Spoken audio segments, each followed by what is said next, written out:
Lately, the top question being asked in my lives is how I do my brows, so let's show you. It's really simple. It's the Pink Honey Raspberry Flex and it's the Pink Honey Cocoa Powders. I believe they're on a deal right now, so I will link it, but yeah, let's get right into it. First of all, take your honey glue. I have used mine so much and I've had this for such a long time. It really does last literally forever. I haven't seen one go empty yet. Take your setting spray, spray once or twice. You don't want a lot, you don't want too much, but you want it to be really sticky. Take your brush, really get it all in there, mix it all around. You want quite a thick amount. Go straight in and brush them up.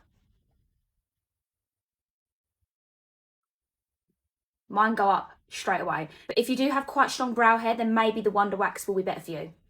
I use my finger to flatten them.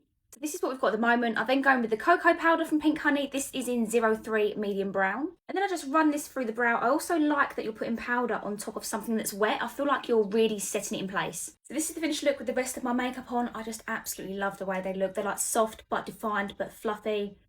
Really love. And yeah, that's how I do them.